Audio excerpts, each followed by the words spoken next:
Cool. So for our very last circle with the Starseed Accelerator content, we are going to work on a little bit of information that was downloaded to me about 2 years ago that I didn't put into practice until about a year ago because I was scared that it would actually work. And we're going to start figuring out how our bodies actually heal. Because if you're anything like me, you may have taken part in almost any energy healing modality under the sun, and you may still be feeling minorly frustrated that some of your things that were promised by, you know, the Reiki or the Theta or the quantum or whatever it is still sitting here. And if you're also like me, you may have spent copiously large amounts of money on different healers and programs and courses and all of these things. Maybe your partners or your families have no clue what you're doing and you hide in your computer hole all the time looking for an answer, and it's a little bit frustrating because you're still where you were when you started. That was me not so long ago, and so I want to share a little bit before we get going about what was going on with my body to give you guys some context about how much has shifted for me in a very short amount of time. So I was one of those children that was constantly sick. My immune system was apparently not very good, the doctors would say, because I would literally catch every single bug, virus, bacteria. If it was going around, I had it. Didn't matter whether it was gastrointestinal or if it was a lung thing or if it was a skin thing. It was like, come to mama, I've got you, let me incubate you.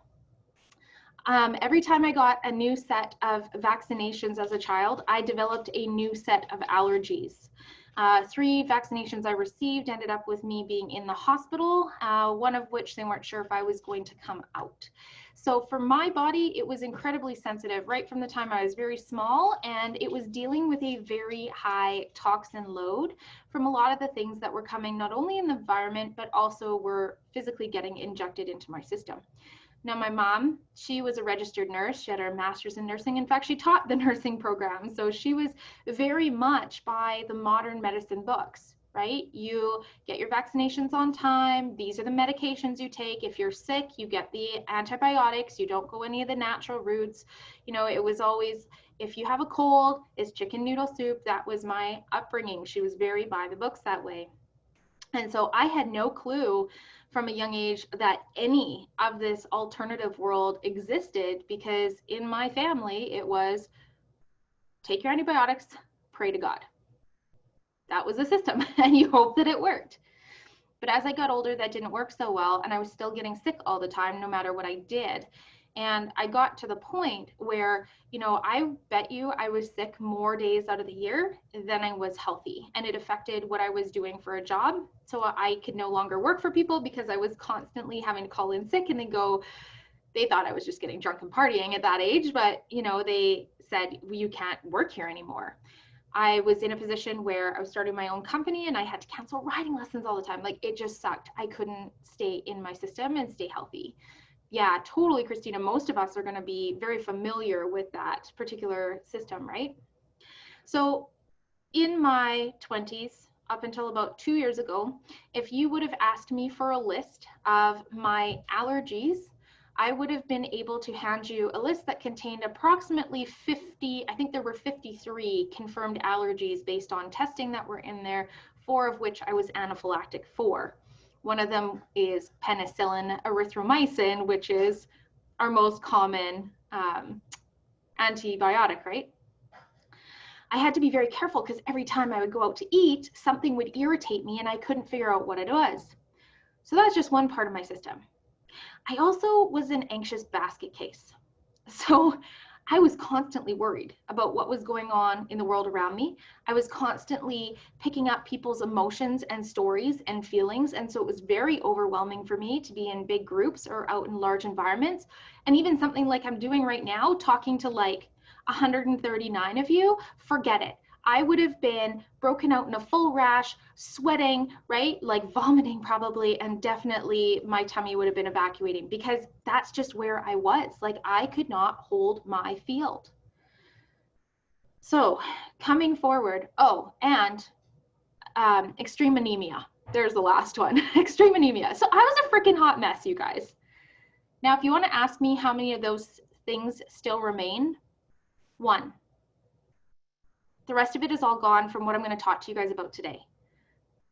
The only one that still remains that I still have not quite seen the full resonant field for, which you guys will understand what I'm saying shortly, is to hazelnuts. That's the only one. The other 52 allergies are gone. I could lick penicillin if I wanted to. I don't bruise easily anymore. My anemia is gone and I don't need to do extreme iron protocols. And everything's back to normal. And I definitely don't have anxiety or IBS any longer, which is like, yes, freedom, because that was just a whole lot of trouble. Now, some of you guys are going to be in situations where you have autoimmune diseases or disorders that you've been diagnosed with, or you're going to have mental things you've been medicated for years. Whatever it is, this all applies, because it doesn't matter what your body is expressing. It's all just symptoms for a staggered cause. And so that's what I'm going to try and walk through for all of you, so you can understand the construction of disease, the construction of allergies, and what it actually takes to remove that from your body, from your system. Now, the first thing we need to talk about before we even go any further is that most of the time when people say things about what's going on with them, they say, I have fill in the blank. I have anxiety. I am anxious. I have these allergies. I am sensitive to. And as soon as we do that, we're creating a conclusion. And it's not that we can't experience what's going on, but what we want to do is make sure right from this moment forward, if you truly want to get rid of what's going on in your system, right from this moment forward, we need to be in a space where we now become the observer to what's happening in our system. How I started to do this was I started to say instead, so my body is expressing a sensitivity to this. I wonder what that's about. My body is choosing IBS right now. What's the trigger? Okay. So that's number one. We cannot any longer create our identity or our conversations or the way we own things around a diagnosis or a disease or discomfort if you don't want to keep it. By all means, if you're like, hey, oh, I love what I'm diagnosed with, go right ahead, right? Keep saying I am and I have, or this is my reality. That's great. But if you want to shift it, we need to change the language. That is the very first thing. The second thing I want to ask you guys is, how many of you are experiencing things in your system that your parents or somebody else in your family also experience? How many fall into that category where it's not just you that has what's going on? And in fact, maybe the doctors have said it's genetic. Listen, I'm not a scientist. I definitely have my certificate from Facebook from being a Facebook doctor, but I am going to tell you right now, it's bullshit. Oops. Okay. Yeah, it's genetic. How many of you guys have said, oh, I'm overweight because my family's overweight? It must run in the family. You know what runs in the family? Trauma. You know what runs in the family? Akashic loops and resonance fields. You know what runs in the family? Ancestral cords, bindings, curses, things like this. So, what if you were just to try on the idea for just a moment that, hey, what's going on in my body is changeable. It's changeable. And I don't have to continue living with this diagnosis or this feeling or this weight or this allergy. What if you no longer saw how you are as a state of permanence and you were willing to start moving it? Now, most of you are going to ask the question, and I watched your eyebrows do this, where you went, yeah, oh, right? It's like, oh, that's so exciting, but I don't know how to live like that. How am I going to do it? What if it doesn't work? What if it's another failed attempt? What if nobody knows what they're talking about? What if I'm stuck like this forever? What if it's a lie, right? Like, we all had a moment of excitement, and then something came behind it, and we dropped ourselves right back down into the frequency of exactly what's going on in your system today. Okay. Ariel, that's super interesting. She's just sharing that her family is full of health problems and she has an immune system like steel. I love that. Roxanne's like that too. She's like, hey. So if we are afraid of change, not only for our bodies, or we are apprehensive of even going there energetically, it's also going to be mirrored out into other areas of our life. So how many of you guys think really hard before you make a decision? How many of you guys worry about it and question it and turn it over at night and make sure you've looked at every single flip in detail before you sign the check, go on the trip, meet that friend, do the thing, you know? When we move slowly like that and we don't follow the energy, we stop the spontaneous healing and quantum leaps that are available to us in our body. And so on top of not owning anymore what's going on and instead flipping into the position of the observer or wanting to be in the position of questioning what's going on, we also have to get ourselves into the space of, I'm willing to move as fast as it takes to shift this, no matter what. So I'd like to give you guys a few examples, and I think I have some people here. Actually, where's Kelly? You're in front of my face. I want to, Kelly, can I put you on the spot? I know you just shoved something in your mouth. I'll wait like 30 seconds. I want to share Kelly's story a little bit because she's one of my advanced decoders. And when she was up here in October, I believe, of this year, something like that. It was November. It was right around when I would have Thanksgiving. Okay, yeah, right. It was your guys' American Thanksgiving. When she was up here in November, Kelly still had some allergies going on in her body. And she kind of scared me just a little bit. But Kelly was willing to move so fast that she literally got rid of an allergy in an afternoon. So, Kelly, can you walk us through what was going on, not only with the allergy, but also the pain in your body and the alignment, all of that fun stuff, and then what came up for you that we had to work on?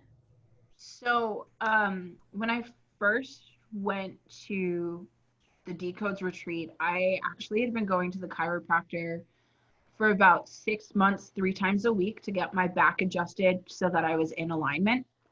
And no matter what they did or how often I went, they could not get any of my vertebra to realign. And it was like 6 months of it. So I couldn't sit for longer than 20 to 30 minutes. When I would get up and go for long walks, like my hips would get really bad. So not only was my spine out of alignment, my hips were out of alignment, like my entire body was just in this huge state of just uncomfortability and like just disease, like it was awful. And I had very recently become super allergic to green beans. So for the majority of my life, I've been able to eat green beans, no problem. But a couple of years ago, when I first moved down here to Texas, I started to develop a green bean allergy. And anytime I would eat them, I would go into anaphylaxis. So it was pretty crazy. I was at a job that I absolutely hated. So that was another big thing. And so when we went to Decodes, it was the first time I had ever been out of the country and done something that someone told me I shouldn't do, but I actually did to follow my own intuition. it was also the first time I was like, oh yeah, I can fix all of this, and was totally open to all of it. And I don't think we were even running codes or doing anything like that on my body. We were just sitting and talking and tracking and going over, I think we were just talking about cranial sacral flow that day. And so within the span of the afternoon, like we were just starting to talk about how to see whose body was out of whack that day as well. So myself and one of our other cohort members had gotten up on the wall, and I was the worst out of all of us. Like I was literally just diagonal and crooked and just protecting so many things in my body. And throughout the span of the afternoon, I started talking about all of my wounding with my mom. I was talking about all of the stuff that I hated about my job. I was actually going through and doing the emotional release. And we walked through a couple of really big like forgiveness exercises for me with my mom. And by dinner that night, because dinner we were all on our own, so we would go out. A group of us went out to dinner, and one of our cohorts ordered green beans, but I didn't because I was still a little nervous. And we had talked about the fact that we would be able to reverse allergies, and I wasn't entirely sure if I had reversed mine yet. And I was like, I'm gonna eat a green bean. So I did. And then I texted Caitlin and ended up eating all of my friend's green beans that she had ordered, and then ordering more because it was the first time in 2 years that I could eat green beans without going into anaphylaxis. So one afternoon, like 3 different discussions, figured out it's related to a mom loop and an oppression loop, went and did some forgiveness and cleared that shit, and the anaphylactic allergy is gone. You guys, your allergies aren't what modern medicine has told you they are. They aren't. Your autoimmune isn't what modern medicine has told you it is. Your depression, your anxiety isn't what modern medicine has told you it is. Violet, can I throw you on the spot? I would like to talk a little bit about the PTSD that you experienced and the addiction that was going on with your body, because that was probably the coolest one with you. Yeah. I remember. So I had been diagnosed by 2 different therapists, and even my family doctor assumed that I had PTSD from a pretty turbulent childhood. Just all around. I had sexual abuse and abandonment, and my parents had all kinds of addictions, and it was just kind of crazy growing up in that situation. And then I had a lot of depression, and I was also exhibiting some anxiety symptoms, and so I was on Prozac for a little while and in therapy, and nothing was moving it. It wasn't working. And then I started working with Caitlin, and at this time too, I had a cigarette addiction. So I started smoking when I was 21, and then I quit, or I started smoking when I was 14. I quit when I was 21. And then I stayed, like I didn't use cigarettes for 8 years. And then I started up again, like a year before I met Caitlin, because I met some new friends and they were all smokers, and I started hanging out with them and I started smoking again. And I had assumed that I could do it without being addicted because I'd cleared that for 8 years, but no, I went right back into the addiction. And I was having a hard time clearing that one. I had tried quitting a bunch of times. With the PTSD, I feel like I cleared that first before the smoking addiction. My timeline's not super clear. The PTSD, we did a lot of soul recall and forgiveness and cord and contract clearing with my family line, with my dad's side and my mom's side. So that took a few different, like it wasn't all at once, but the smoking, I cleared in one session with Caitlin. It was crazy. I had tried quitting 6 times in the 3 months before I had that session with Caitlin, and I just could not stop doing it. And so I had a session with Caitlin, and I was finally like, I need to stop. I can't do this anymore. And we were tracking it in my body, and Caitlin ended up finding this really interesting entity that, I don't know if it was a walk-in, Caitlin, or was it like just an attachment? No, I can't remember exactly what it was, but it was along the spectrums of like one of the demonics or satanics or something like that was hiding out. And then as soon as you crossed it over, like you were just over Instant. It, done. Yeah, I even tried after I got off the call with Caitlin, I went to have a cigarette and I took like 2 puffs and it was the nastiest thing. I had to put it out right away. I almost threw up. It was so gross. And I have not smoked since, and I've had zero interest in it. So that was the thing for me, that I was like, oh my God, this stuff totally works. Because I'd been doing the work with Caitlin for over a year at that point, and everything was kind of slow going. I was making a lot of progress, but I had no like instant things happening. It was a lot of just like, keep doing the work, keep doing the work. And I was getting lighter and lighter and lighter emotionally and whatnot. But the smoking was the first thing that was like, it instantly changed within a 45-minute session with Caitlin. And Well, that just blew my mind.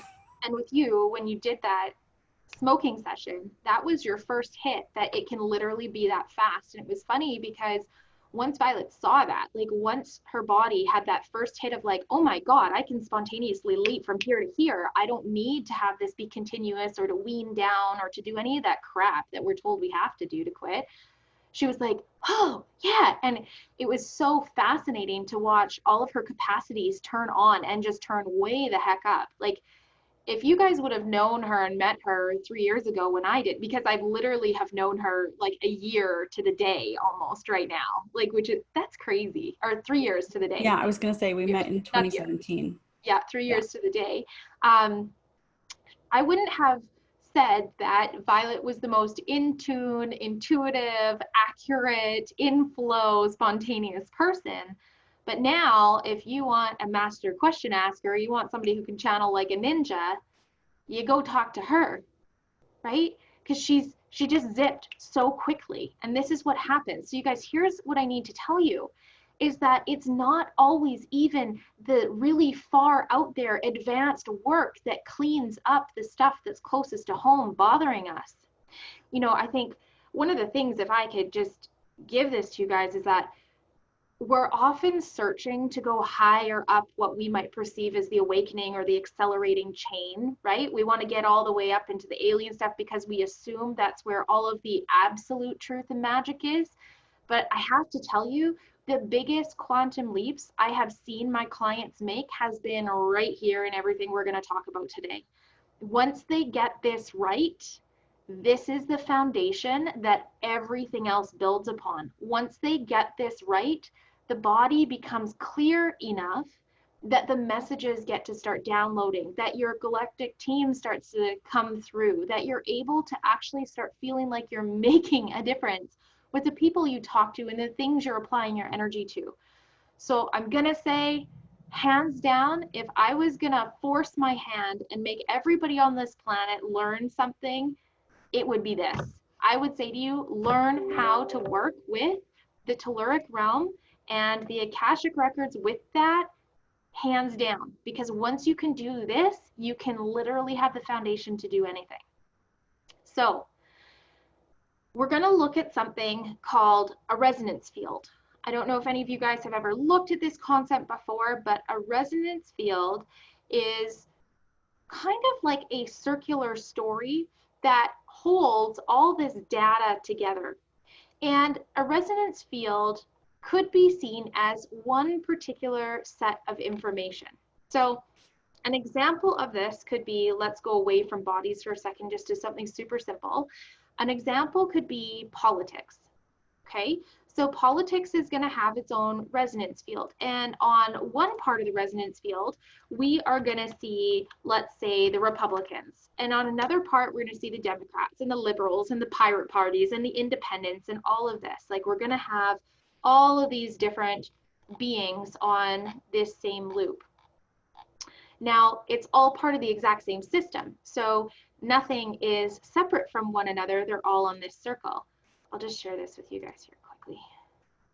Okay, I drew a little picture in Canva just to make this a little easier. So this is kind of what a resonance field looks like. So if we have this idea of good and bad in opposition here of each other, we're also going to have the energies of acceptable and tolerable, triggered, and then completely apathetic, feeling experimental, and then perhaps feeling fearful. So this could be one whole resonance field.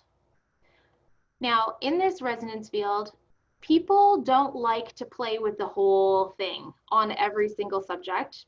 People like to put their stake in the sand and land in one particular space.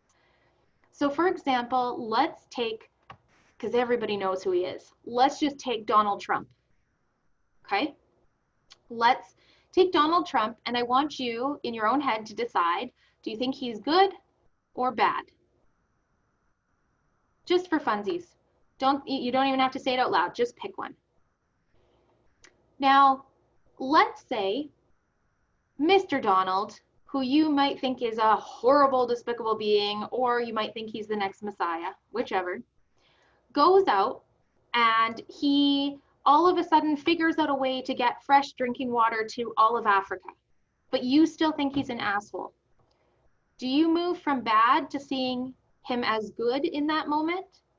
Or do you start seeing that he's doing this with a motive and he's still bad? That's us putting our stake in the sand and being inflexible. So we do this with everything, like literally everything. For this example, Christina, no, we don't get to choose neutrality because we're just playing a game right now to think about this. If somebody always thinks he's bad, no matter what he does, everything is always going to be some kind of loaded motive or awful or against humanity or self-serving or whatever it is. They're always going to find a way to throw it in the bad category.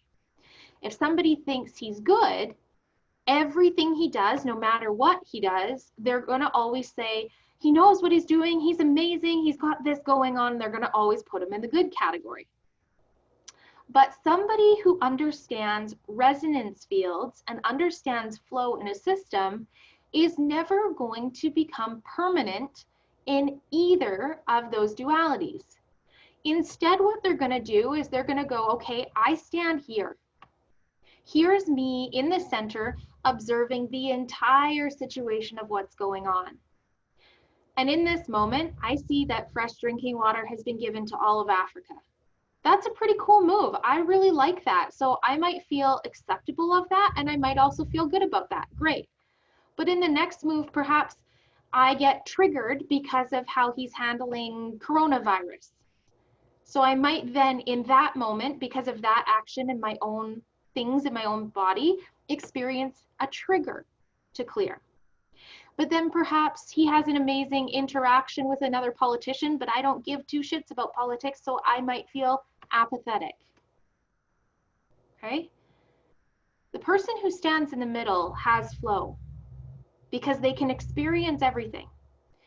The person who sticks their stake in the sand gets locked and creates issues not only within their system, but within the environments around them, and in something we call the body terrain.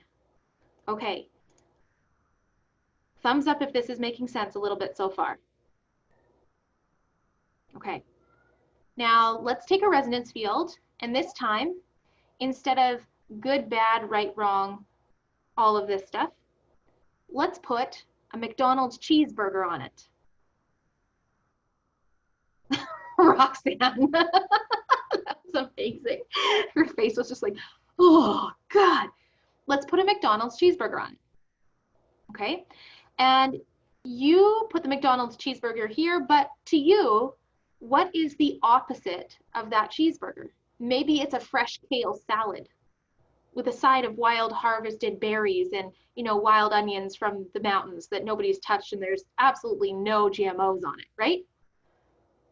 And maybe a little to the side of that salad is the ones you get in the bag at the grocery store because you're feeling a little lazy.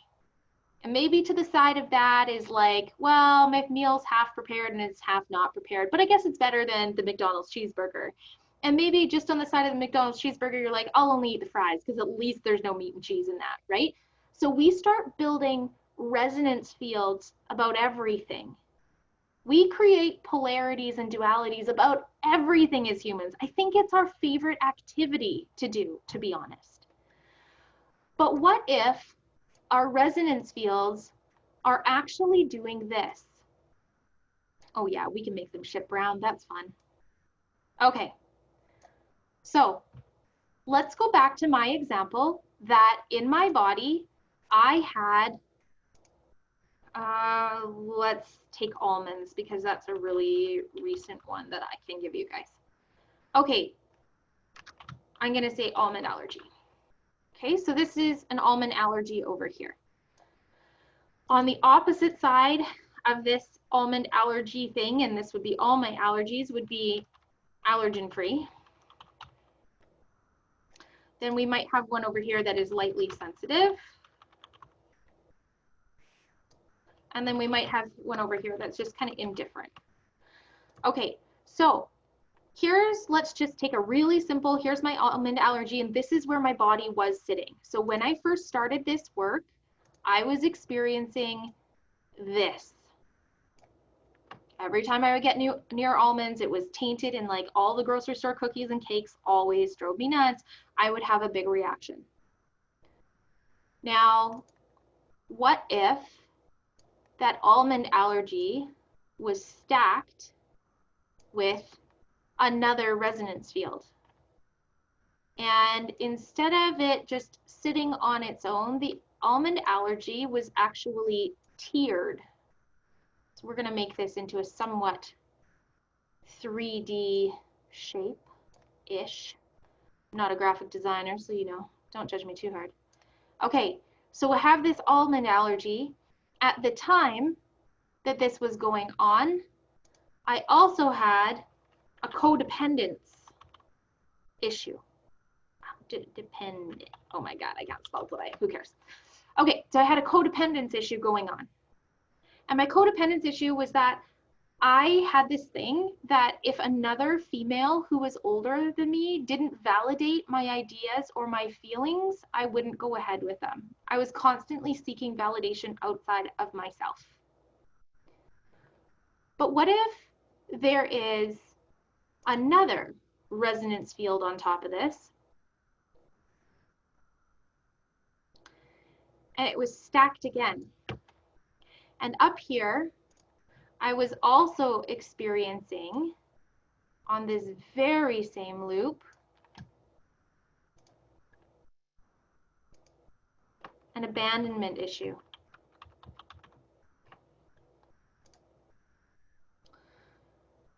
So in my life, my almond allergy kicked in the year that my parents got divorced. Well, actually, they didn't get divorced, they split up. My almond allergy actually happened about the week after my dad moved out and literally packed his car without even saying anything to my sister or I.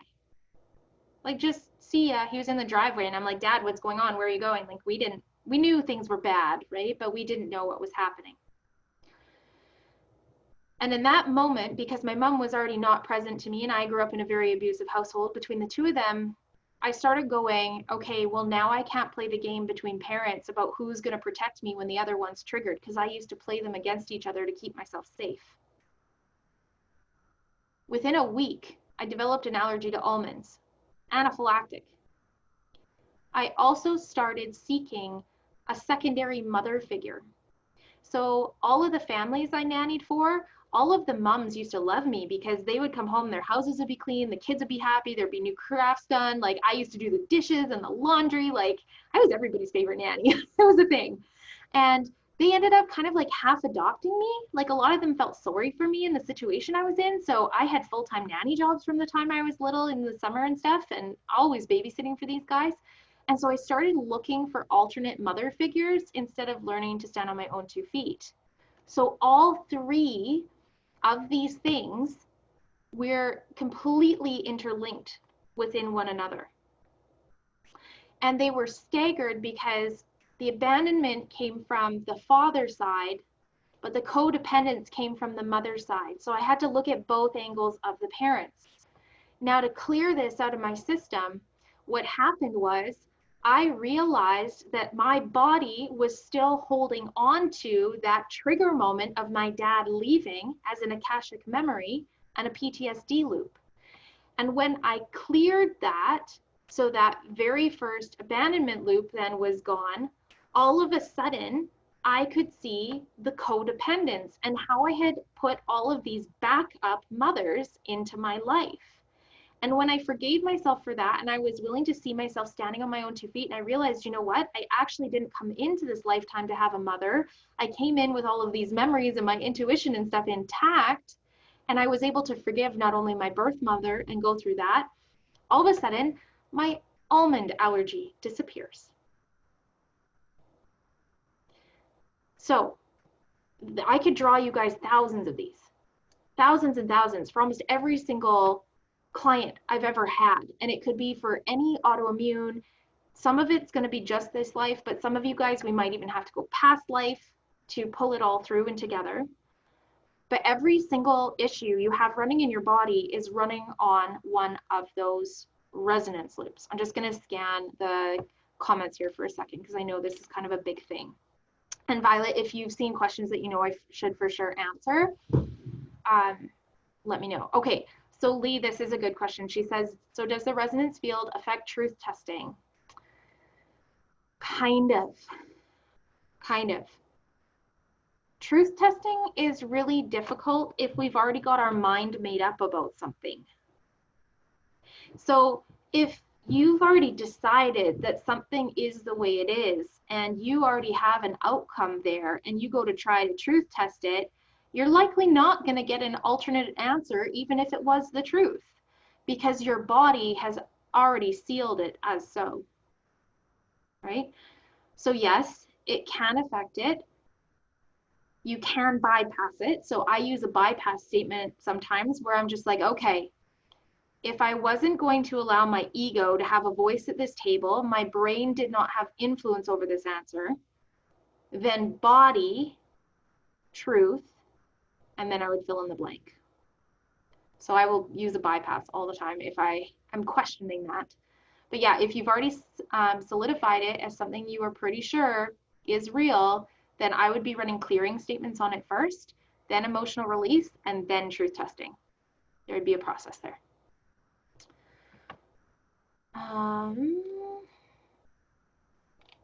Okay.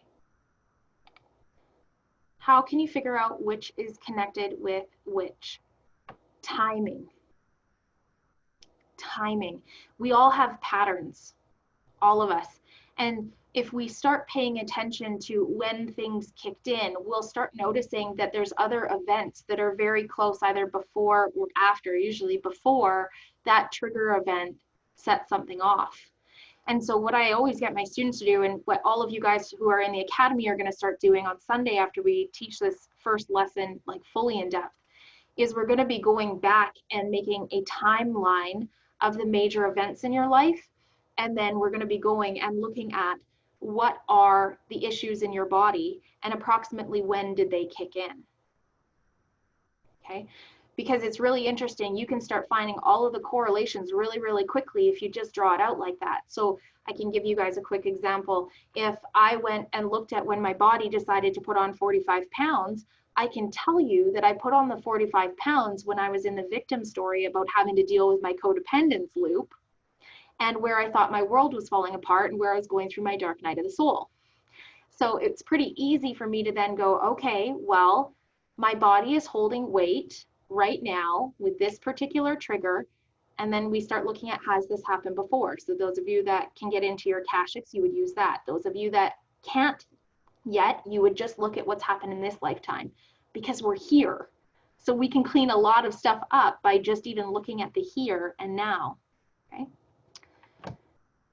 This makes me think that my eczema and psoriasis is related to father issues. It might be, and I don't know if she's on here today, but I have another Christy client who, she's in the academy. You guys might meet her one of these days. Cool chick.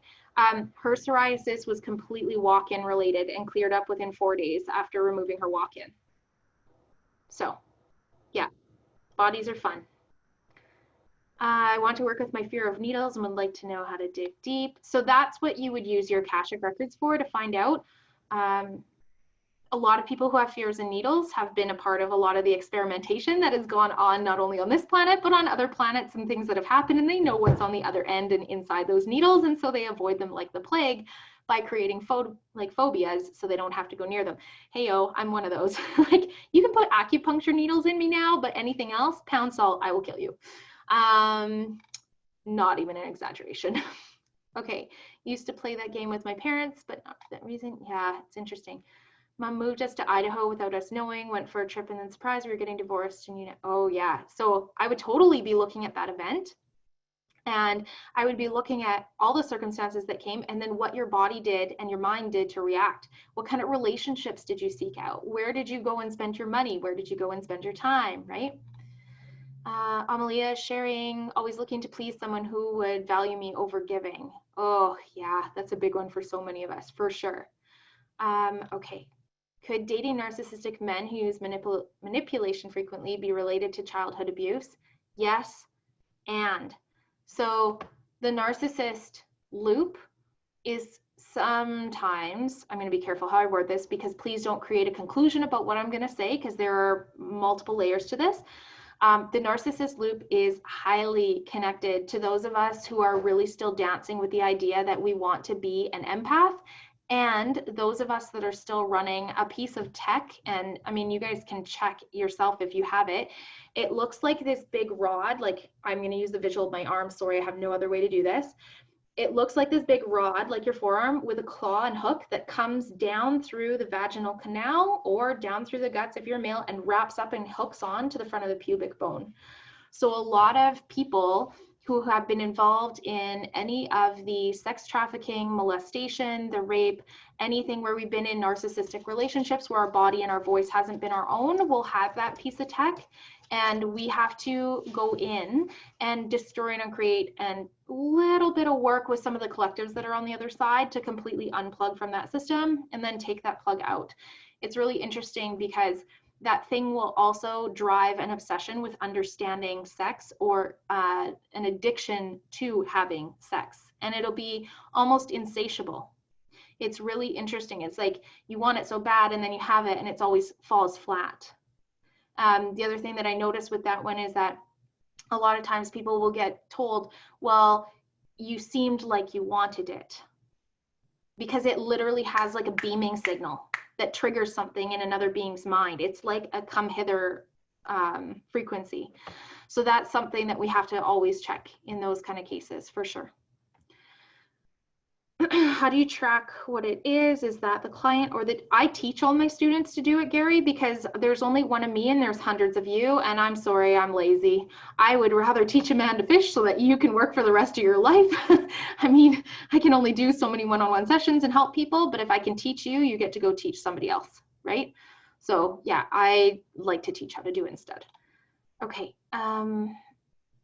Is there any work you can do on this as a parent to help a child with allergies? Yes, you can, because especially when children are younger, most of the work, okay, if kids are about 8 and younger, most of the things going on in their bodies actually have nothing to do with them and are imprint records they're riding from you. So anything that is going on with kids that is about 8 and younger, we can usually fix by fixing mom or dad. Once they are over 8, because they get their first big hormonal surges and they do their first huge pull away energetically from mom and dad to start building that independence, they start sealing in whatever is going on as their own, and then we have to work directly with the child. Some kids are a little bit different. Like my daughter, you couldn't work through me from the time she was about 6 years old. And anybody who's met my kid knows that she is a fiercely independent, wise beyond her years. You'd have no idea how old she actually is, and you're like, yeah, she's pretty cool chick. But yes, you can absolutely help kids. Okay, so let's go to the next part.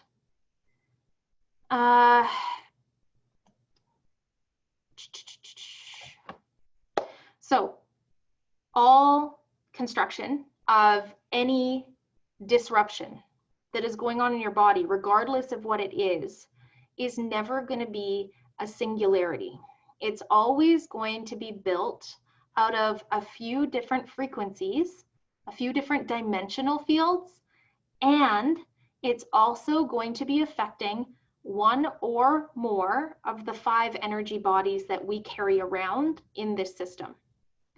So we cannot for example, say if somebody is experiencing psoriasis, just go put a cream on it. Because a cream is only working with the 3 and 2D frequencies, right? Because we got chemicals, minerals, things in there, and an actual form to deal with it. Because by the time something gets physical, painful, disrupting, we know that there's a major disruption going on in some of the subtle energy bodies. So I'm going to draw you guys a really quick little picture, because otherwise we will be hanging out here for 8 hours today with all of this stuff. Okay, let's say that this cutie patootie here, oh, let's make you a little wavy because most of us are a little crooked. Okay, this is you. You're doing the Macarena. That's awesome. And we're going to just quickly put in the energy bodies just to kind of show you guys how many there are and what they look like. So the first energy body we have is our physical energy body. This is literally our 3D construct. So this is all of your cells, your bones, all of your tissues, all of your organs, anything that actually takes up weight and space resides in the physical body. Okay, so this is one system we have to address. Then we have our emotional body. And our emotional body houses all of the 4D information. So everything that happens about our belief systems, what we know to be true, where we land on a particular subject, hierarchies, what we believe in terms of God, archetypes, this sort of stuff, all lives in the emotional realm, as well as the Akashic records. Then we have our mental body. So this is all of the cemented truths that we start putting in when we are thinking. So everything that our brain is now synapsing together creates the mental field. So everything that we're turning over as a thinker. And then we have our supramental, which we could kind of look at this a little bit as if it's intuition, our own particular circumstances and information. So we have our supramental. And then we'll make it this pretty color. Then we also have way out in the ethers over here, something called our morphogenetic field. And then from that, we're going to make it black because pure possibility. From that, we have consciousness. Now, what's really interesting is that none of these, again, can operate as a singularity. So out here, the morphogenetic field actually operates more like a telephone. It's what allows us to transmit information from outside of self and take it into this form. So the morphogenetic field affects the supramental, affects the mental, affects the emotional, and affects the physical. Okay. Then we could also say that out here in the supramental, we are going to take all of our beliefs about the ethers, God forms, consciousness, all of things we believe in our intuition. It's going to, oh, I don't want that arrow yet. Go away. Let's use this one. It's going to affect our mental. It's going to dictate how we process emotionally. And it's also going to have an effect on how we are constructed physically. Then we could look at the supramental, right? Or sorry, our mental field. And we could go, our thoughts create our reality in the emotional field. Our thoughts dictate how our body often move. But our thoughts can also block the morphogenetic field. Okay. Our supramental out here can also block the morphogenetic field. So what we believe to be true about our body and our experience in this quantum healing event that we're playing with right now can stop us from receiving information from source, consciousness. In order for you to get a download, in order for you to inspire your body to heal, we need to be open to that event. And we need to be open to the spontaneity and the creativity of it. And that creativity doesn't start in our brain. Those thoughts don't come from us. That creativity actually comes from the original construction of how we are. And so that consciousness field drops out a download here into the morphogenetic field. And it says, hey, body, I've got something for you that you're not currently utilizing. Like, here's an upgrade. Who's had their ears ring in the last month? Your morphogenetic field is trying to receive that. How many of you sit with the ear and you go, why won't this go away? Who is this? What is this message all about? When we don't allow this message to permeate all these layers, we stay exactly where we are. Now, sometimes it's going to be a ringing in the ear, sometimes it's going to come through the Schumann resonance, sometimes it's going to come through a layer and level of us from another planetary belt, another consciousness level, because consciousness doesn't mean like a God body. Consciousness could be an information grid of me in my Andromedan form. Consciousness could be an information grid of me in my fairy form, right? Consciousness is just information. So our body has all these layers it needs to work with, but it also has an axis of information that it runs along called the 10th dimension. And the 10th dimension is supposed to be running pretty straight, but we're going to pretend we're all crooked because most of us are, and that's okay. Our 10th dimension is what allows all of the frequencies within our body to have a highway to loop back and forth and talk to each other within. And so if we don't have all 12 of our dimensional lenses firing, if you guys remember back in the accelerator, we had a lesson on the 12 dimensions. If we don't have all 12 of our dimension lenses firing, we're also going to have a problem in one of these 5 or, maybe 2 or 3 of the energy bodies here, because each of the dimensions specifically speaks to and works within the frequency of at least one of these bodies.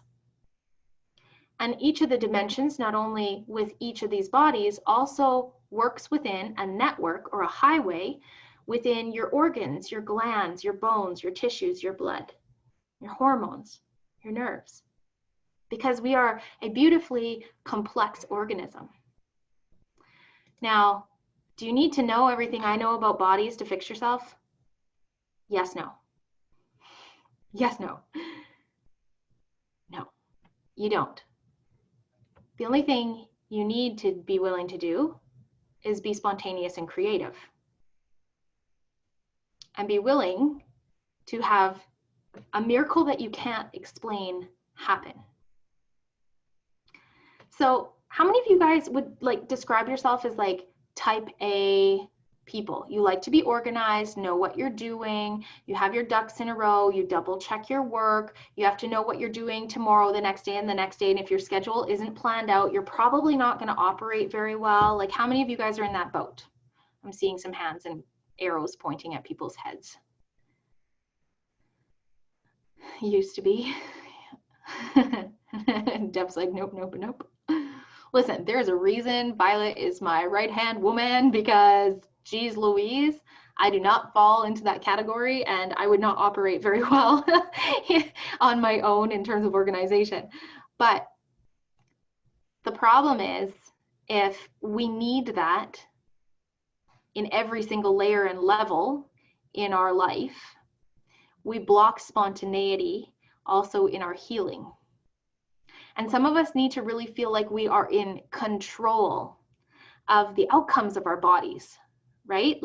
We like to know that if I eat this particular diet, the outcome is going to be X, Y, and Z. If I start this particular exercise plan, this is what's going to happen. If I take this drug from my doctor, this is the outcome. Most of us are like that, right? Where A plus B equals C. We like formulas.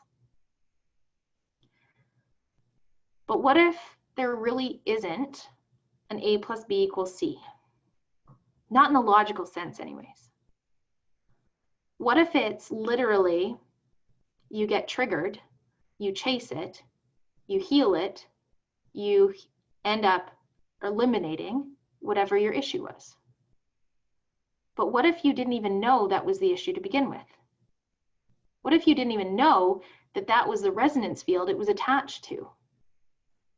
See, the problem I see most people make when they go to heal their bodies is they get singularly focused on what they think their primary issue is.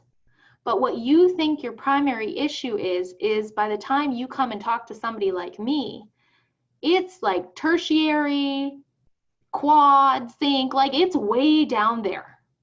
It's way down there. Because by the time it manifests physically, we have already created some kind of disruption in at least 2 or more of those energy bodies, and in at least 3 or more of those dimensional lenses. And to correct it, we have to figure out what is it that we can move today that's going to create the most space in my body. Now, this goes against everything we go to the doctor for, right? If you go to an allopathic practitioner, which is Western medicine, right? You go to the doctor, they give you some drugs, and wham, bam, thank you, ma'am, you're gone. If we go to an allopathic practitioner and we say, hey, I feel like I'm getting these really lows, I'm getting really tired, and then I just crave sugar, and then I'm peeing all the time, and they're like, oh, well, let's test you for diabetes, and then they get you on Humalog, and you're taking all the insulin and stuff, right? We're going to look at the singularity of that, and we're going to patch it over. But what caused the diabetes? It wasn't your diet. It's not what started it. What caused you to have those cravings? That wasn't even what started it either. We have to go behind both of those and clear both of those things to get back to the original story. Something in my realm we call the point of origin, right? The only way out is in. So we're always looking out for our answer. But the truth is, what we need to do is we need to take that information and we need to start tracking it. So those of you guys in HRA, we're going to learn how to track on Sunday too, because you're going to get buddied up in pods to get going with this stuff. But what we're going to do is we're going to start looking at, okay, I have this timeline. My dad leaves, I become allergic to almonds. And at the same time, I hated my mom with a raging passion. Hated, scared. Ooh, I was also scared of her. Okay. Hated, scared, felt still abandoned. Interesting. Right? So I'm going to look at all of those things and I'm going to go, hey, body, where are you still holding this? Let's take the emotions out so we have more space. Okay, now let's run some clearing statements because we all know that our perspective is limited, right? And it's completely relative to where we were standing at the time. So what if your perspective is not actually truth and is blocking you from seeing the whole resonance field? So that's the next thing we have to clear. We have to go, if I was willing to see that my standpoint was relative and not absolute truth, and I was willing to open my field up to everything that is, what would I be willing to see next? Once we do that and we take a look around, we start seeing all the patterns and the synchronicities, we can start unwinding it all. Okay. Now it sounds like a lot, right? Like lots of you guys are listening to me and you're like, oh, fuck, I'm screwed, right? And you go, I don't know how I'm ever going to do this, but I teach people to do this literally within a couple of weeks. It's not hard. It's not hard. You just have to get used to my strange vocabulary. That's all. But what if, just for shits and giggles, what if it was only going to take you 4 weeks maximum to completely erase a diagnosis or an allergy, or to start shedding the weight, or to get rid of the money problem, or to step out of the narcissist loop, or to quit giving your energy away? Would you do it? Most of you nod yes, but the truth is most of us actually go no. You know why? Because it's an exit strategy for you to stay like this. Oh, Violet, your face! Oh my God! Okay, most of you wouldn't because it's an exit strategy that you've developed. Okay, whew. You ready for another big one? and then I'm going to do Q&A, and then we'll have to kick off for today because I have sessions all night. We make something called exit strategies when we refuse what we want to step into as our potential and purpose. Oh, fuck, not the passion and purpose conversation again, right? Yeah, no, we got to go there for a moment. We create multiple probabilities in our energy field as to what we are going to do in any given lifetime.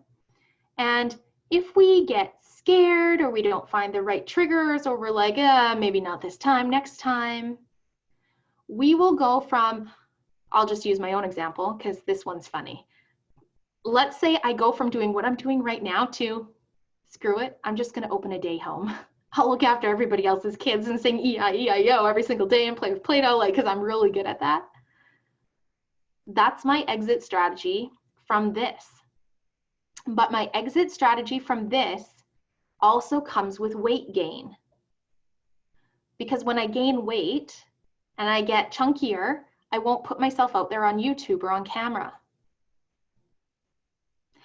And when I feel like that and I let myself get tired and depleted, then it gives me a good excuse to not be a healer. So then I just don't. Now, this is a true story that happened 2 years ago. I got scared because things took off really, really quickly for me when I stepped in and finally leaned in and said, yeah, okay, fine. I will take these downloads. I will start sharing them. I'm going to be a healer. I'm going to be a teacher. I'll be a mentor. I will help. And things took off and my business got really big and like brilliant really, really quickly. And I went, that's scary. Oh my gosh. I didn't mean that fast. I was hoping for like one client. That would have been super. And instead I got like 40, which was crazy at the time. And so I pulled myself back, and you know what I did? I opened a day home, put on some more pounds, ate a lot of Girl Guide cookies, sang a lot of kids songs, pulled myself back from my business for like good 6 months, really went, you know what? This is scary. This is too much. It feels like a big leap. Wouldn't put myself on video. And then I had a literal come to Jesus moment the day that one of the day homies woke up and shit all over me. And I went, I was born for more than this. With the things I know and the things I can do, if I hold this back, how many other people am I hurting by not sharing the information I have to share? That was that. We figured out how to wrap up that exit strategy. My body started dropping weight, stepped in, and away I went. Oh my God, yeah. Fostering pets too, totally. That's another part of my loop. Every time I would about to be doing something big or get busy, I would go get myself another foster animal to rescue something else so that I would be distracted. That was a thing. Absolutely a thing. So, what do you do first? And yeah, 6 bottle-fed kittens, I had those. Yep, Faith remembers. What do you do first? You start with the patterns. You start with the patterns and you start looking at what are the major trigger events I remember from my life. And if you have none, cool. We might have to go into your Akashic records then. But most of you are going to have at least something in this life. And most of you that are the walk-ins are going to have something around, usually between the ages of 7 to 10 years old, on the cusp of 12 is usually the maximum, where you had a trigger event where you're going to have very few memories of your young childhood, because we do a soul switch at that time. Talk more about that a different day. Amalia, I'm in the same boat as you, where the trigger events, I literally had sheets upon sheets of paper that I kept, you know, like Scotch tape that you use for Christmas presents. I kept taping sheets together, everything I could remember, because there was so freaking much, all the way from being a child with all of the mental, emotional, physical abuse up into my teens, with then it started into looking for attention with all the wrong ways, right? And then into my late teens, where it was putting myself into dangerous positions with people. And then young adulthood, like all of the mother trigger wound stuff, all of the stuff with my parents. But listen, the thing is, when we look at it on that timeline, even though there might be 17,000 events, they're really going to be categorized into about 3 or 4 similar resonance fields. So it's not actually the individual events that are that important. It's being able to see it all mapped out and beginning to see the like versus like. Because once we can see where the patterns are and what they actually sit on top of, it gets a lot faster to heal. Because I mean, I would still be where I was if I had to work on each event as an individual healing. Oh my God, there's no way I would have gone forward. There's no way. But we use something called the point of origin. And once you can see it and we get the point of origin and we can go to the very beginning of that book where you first stepped into those patterns to the end point to where you are now, and we can do a mass clearing and removal, it gets really, really fast. It does make it a lot easier, totally. What if all the trauma started before 5 and you remember the most of anyone in the family? So first you're going to do your clearing statements, because we want to make sure that our perception is now becoming open and observant instead of relative and a limited perspective. And then you go through and you do the emotional release, and then you map it all out. So if there are many events, but they are in those basic groups, does that? Yes. Because all of us in our Akashic records are going to have brought forward a few specific loops that we are playing with in this earth body. So maybe you've brought forward one with narcissism, money, and feeling like you can't figure yourself out, confusion. Maybe those are your 3 major ones that you brought through. Whereas another person may have brought through something with feeling like they can't thrive, issues with hierarchy, and being stuck in a grid that they don't want to be in. So for example, like an oppression, religion, relationship that way, okay? So everybody is going to be bringing through particular loops that all of your stuff's going to revolve around. It's hilarious. We think we're that complicated, but really it all relates to like one thing. And as soon as we find the big one thing and we get rid of it, it's like, I think I'm free. It's the weirdest thing, weirdest thing. Oh, Albana, that's super cool and convenient. Holly, when a walk-in or an entity gets removed, does it promote a personality change? Sometimes, yes. The thing is, who you are today, the conscious being that's talking to me now, is the one that's going to remain. What you'll notice is that you will, oh, that's interesting. I just clear that.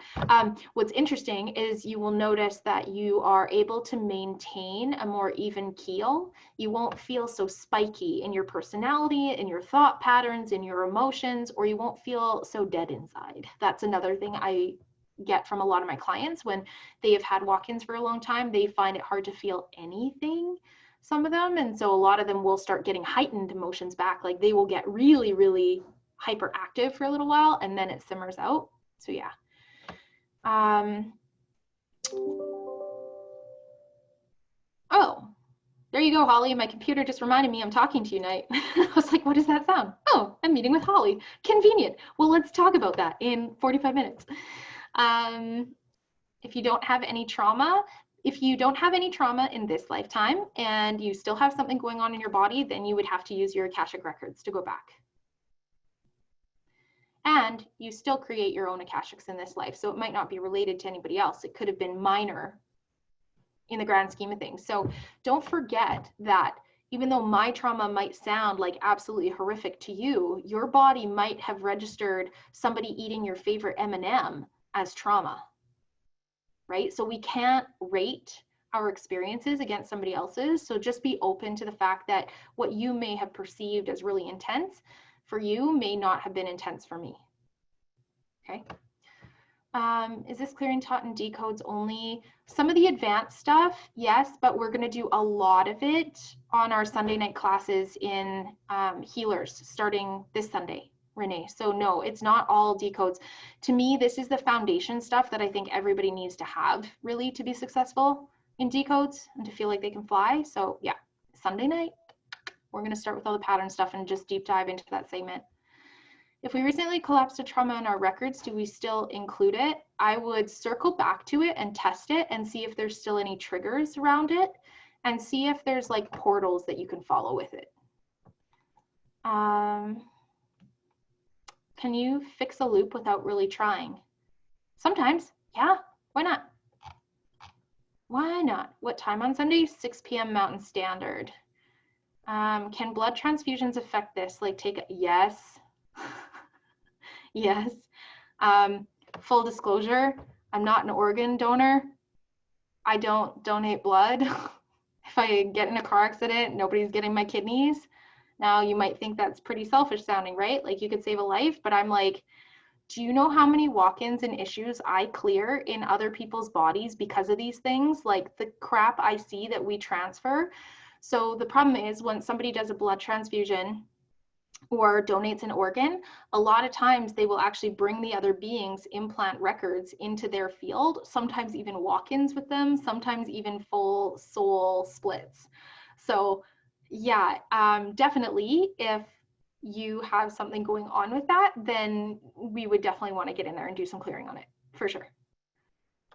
Amalia saying, yes, I've seen that. It's so weird. Honestly, the way we do modern medicine disgusts me, like horrifies me. People see it as a miracle that we're chopping bodies up and putting new parts in it. And I'm like, that's nasty. Like, yeah, but I have a lot of triggers with that from a lot of my galactic lifetimes and a lot of the stuff I've seen going on with some of the earth body experiments. So maybe I'll clear that one day. See, Roxanne, there you go.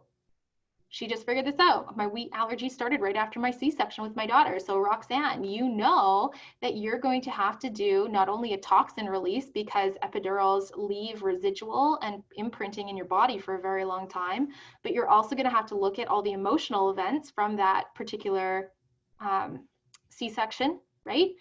So you already have a huge piece that you can start clearing. It's awesome. Is there a list of decoders to get bookings with or your removals in case yeah, my calendar's like so full right now, you guys. Faith and Sam are already on my website. So if you go to my booking page and you scroll down, there's a link to go in with them. And I've accelerated them both through the program because I needed them to step up. So they are awesome at what they do. And those of you guys in HRA, we've started matching you with some of my decoders for final certification as well. So you'll have lots of opportunities. Okay. Just a second. Felt like I needed to get the question of walk-in or not cleared up first before I can move forward. But yes. Yeah, Mitzi, that's a thing. Like it's sometimes hard depending on how much space that being has had for how long to really feel like we can truly get our own opinion on things, because it's literally like having the angel on one shoulder and the devil on the other sometimes, where it's so split in the information. So that's not an uncommon feeling. What if you're one of the first people to be diagnosed with a genetic condition? So if you're one of the first people, I actually first check how you portaled in to the planet. So I check to make sure all of your lenses actually got activated and firing, because that's usually the #1 issue I see in those cases. Then I also check if you actually chose to come or if somebody pulled you here. And if that's the case, then we do some reconciliation. Sometimes that's all it is. Sometimes your genetic condition can be also because you tracked in from another family line previously and didn't close that out before you stepped into another family line. So there's a couple different directions we often have to look. Okay, can you fix drug addictions? Yes, you can. We've done quite a few, and drug addictions are always entity related. Holding them in place. So that's one of the things we have to clear first. Then we have to do the magnetic imprinting. We check for all of the tech, and then we have to reset all of the hormonal imbalances. It's usually pretty quick. We can get, not to do my own horn, but I've had a number of clients that have come in. I end up getting a lot of women who have previously been in the sex trade, who have been addicted to things like heroin or coke or yeah, all sorts of interesting stuff, and we're still using. And usually with one PTSD release session, getting rid of the entities, we can get them off of narcotics. It's really quick, really quick. Nothing has as deep of a hold on you as you guys think it does. That's what I want to leave you with today. Nothing has as deep of a hold on you as you think it does. So once you can get behind that, you can literally heal anything in your body. And you don't need to go talk to the aliens to do it. I mean, they're really helpful sometimes. Sometimes they have some really great things. You don't even need to know exactly who you are, or what collective you stand from, or what Stargate you've been in. It starts here because these things are an earth body problem. And so I think personally, all of us, if we really want to get to that level where we're working hand in hand with these galactics on the other side, we got to clear this system out first. We have to find our thrive state here. Once we find that and we become incorruptible, meaning it doesn't matter what trigger happens on the grand world stage. It doesn't matter whether you watch a video on sex trafficking, the government stuff going on, wearing a mask, what COVID is or isn't. You don't get triggered and you're able to effectively clear. Once you are incorruptible, you're unstoppable, and now you can start working on all of these levels and layers with ease and helping hundreds and hundreds of people. And that's my goal, is to get as many people as I can to that state, because as soon as you start activating that within self, you activate it in everybody that you touch. So there we go. Faith's working on it. Heck yes.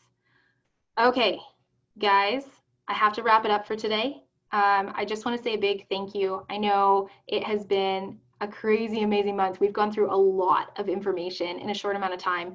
The library is closing tonight. Unfortunately, it's not free for me to maintain it on the server like that, and so I can't leave it up forever. But all of you guys who are in Healers Rising, Violet and I are going to be working on porting the information into the appropriate locations over the next week or so. So we will make sure to send you guys all an email when that is all loaded up, so that if you do want to go back and watch anything that we've talked about, you are able to do that. I will send this replay out in an email, I think, or I might even put it on YouTube. I don't know, we'll see. So I will send you guys the replay so that you guys can take a listen if you want to listen to anything again. And as always, if any of you guys have not made it over into the Academy yet, and this is your final wake-up call and you're like, okay, body, I'm in, I need to clear out my shit, this is your last call, because tomorrow morning at 10 a.m. Mountain Standard Time, we are closing the doors for fall semester. So whoever is in, is in. That's who we're working with this fall, and we may or may not open them again in 2020, depending on how much energy Violet and I have, because oh my gosh, we poured in over the last month, and I think we both need a nap. It was a lot of fun, but oh man, I don't know if we'll do another accelerator in 2020. Okay, you guys, thank you so, so much. I love hearing from all of you guys. So if anybody wants to send me an email and let me know how this last month went, I would love to hear from you. And as always, take care of yourselves, have some fun. I can't wait to see what you guys create. Adios, amigos.